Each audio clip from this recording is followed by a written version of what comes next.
Welcome to my channel. Try to hear the latest story. I'm done with my fiancée after she canceled our wedding for the fourth time. She said she needed more time, and I told her to take as much as she wanted. Then I walked away, blocked her number and relocated to Bora Bora. She went into a frenzy, trying to contact me through mutual contacts when she realized more time meant I was gone for good. I'm Peter, 35M, writing this from a beach. No exaggeration. Crystal blue waves, powdery sand, and a tropical drink with a tiny umbrella. It's paradise. How I ended up here from the dreary monotony of my old life is the crux of this post. Her name's Vanessa, 33F. We were together for 7 years, engaged for 5. Yes, 5 years for canceled weddings. Our fourth attempt was just weeks away. My tux was ready, her elaborate gown was set. Then, over a plate of pasta, she hit me with it. Peter, honey, about the wedding, I just need a little more time. I stared at her, face blank.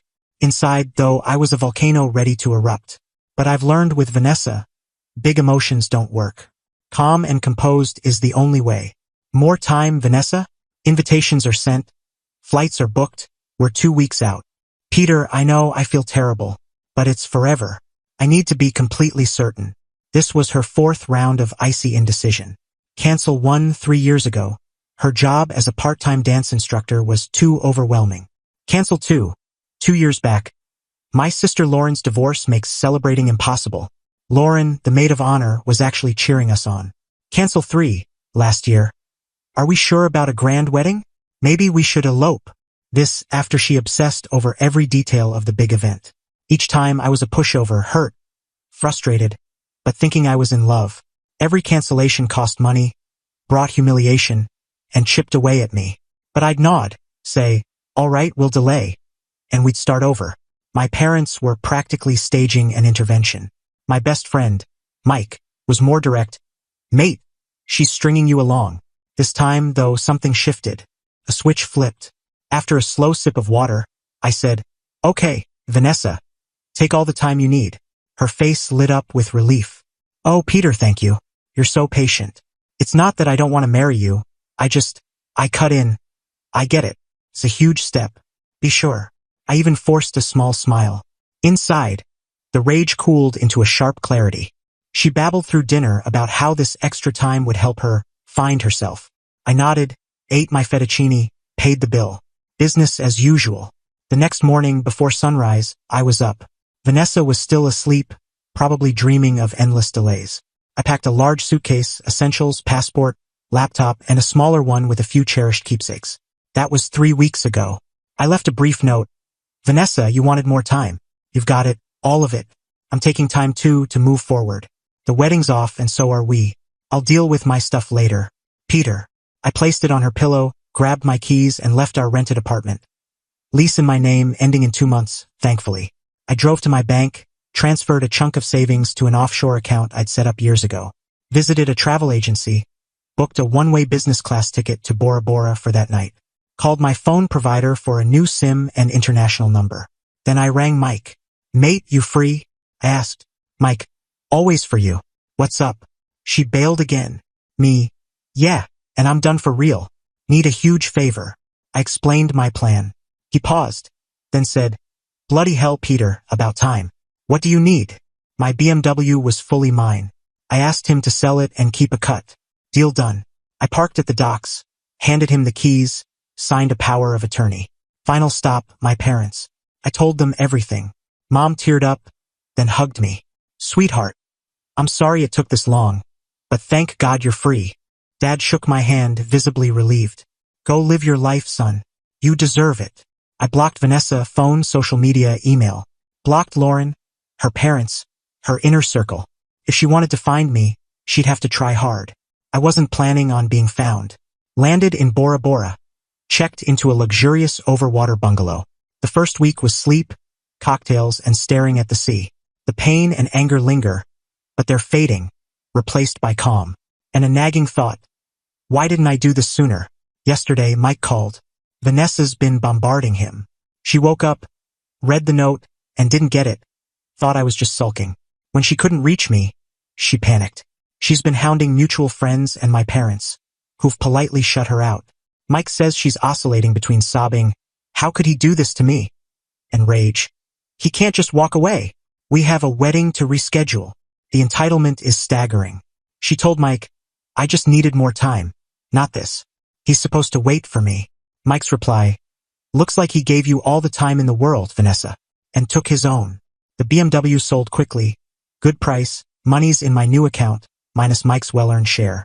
So here I am, sipping my pricey cocktail, wondering when she'll grasp that more time meant I was done. And you know what? Feels incredible.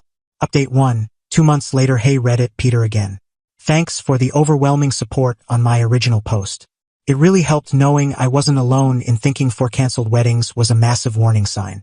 Life in Bora Bora is, well, Bora Bora. The scenery's unreal. I'm starting to relax, got a tan, and picked up some remote freelance consulting, my old job, now with a 10-second walk to the balcony. The time zone's a nightmare, but it's worth it. Now, the Vanessa fallout. As expected, it's gotten messier. Mike's been my reluctant informant, mostly because Vanessa and her crew have been harassing anyone linked to me. According to Mike, Vanessa's spinning a tale that I'm the erratic one who threw away 7 years over her reasonable request. The nerve is world-class. Her sister Lauren's become her attack dog, spamming Mike and even distant relatives she found online. The narrative. Peter's lost it. He needs help. Vanessa's distraught. I've abandoned my duties. My only duty was to my sanity, which is finally recovering. Then there's the apartment drama. The lease ended last month. I'd already told the landlord I was gone and Vanessa would handle it. I paid my half of the final month before leaving. Vanessa stayed put, didn't pay, didn't pack, assumed I'd fix it. The landlord, Mr. Thompson, a guy with zero tolerance for nonsense, contacted Mike, my emergency contact. Mike explained, relationship over, I paid my share, Vanessa was informed.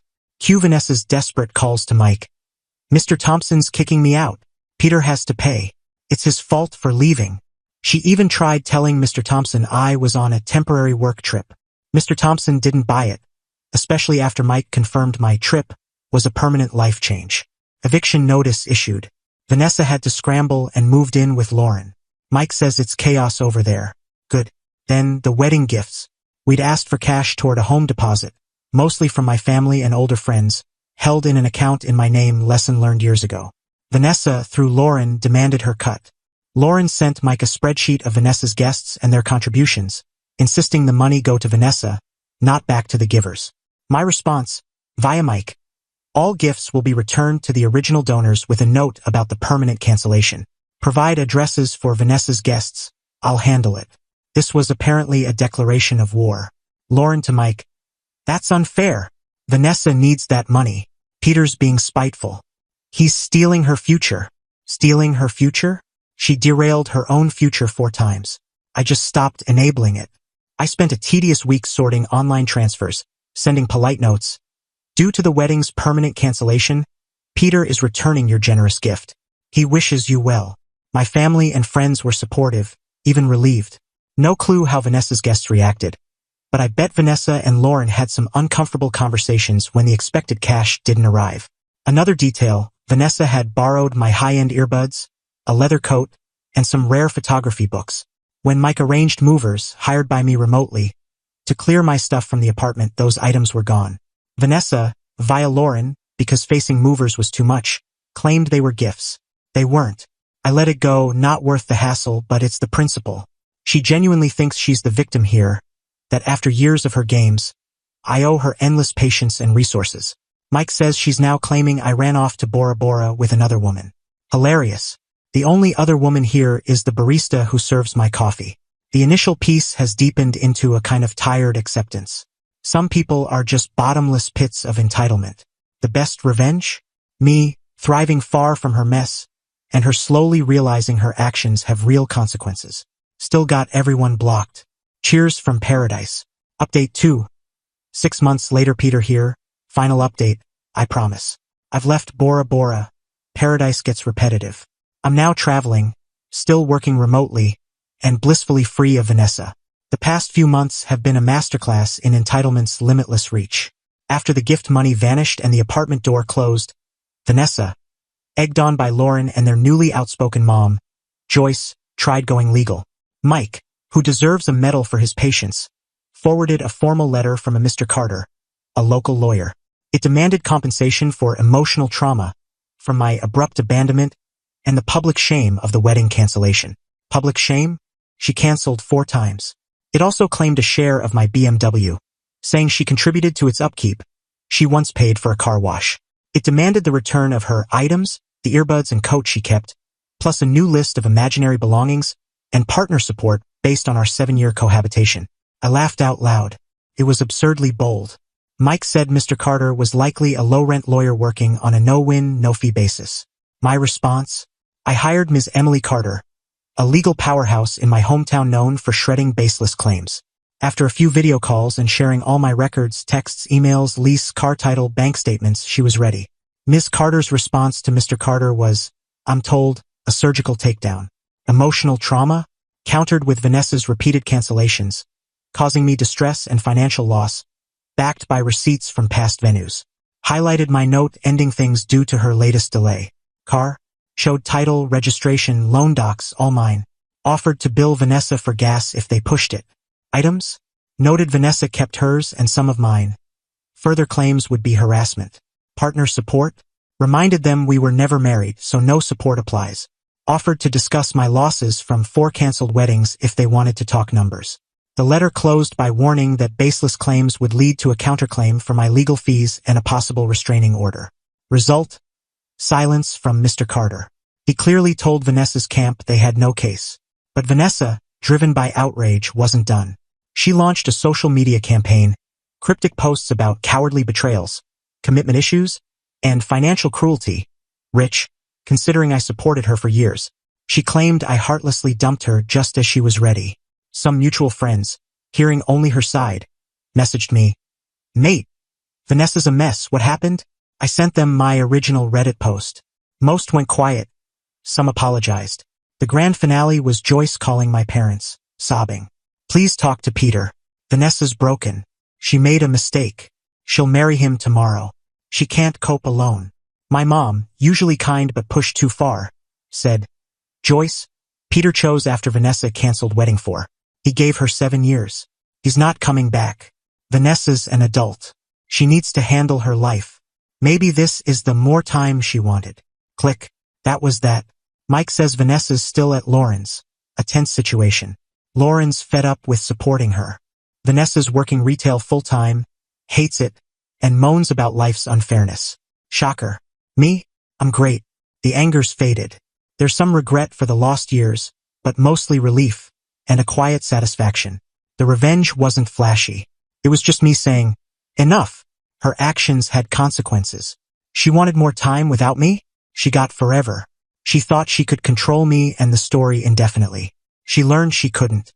She assumed the world owed her a cushy life, no matter how she acted. The universe, via Ms. Emily Carter, delivered a reality check. Watching that, even from a distance, has been deeply gratifying. She didn't just get more time. She got a crash course in accountability. That's the best closure. Onward to new horizons. Thanks, Reddit, for the support. It meant a lot.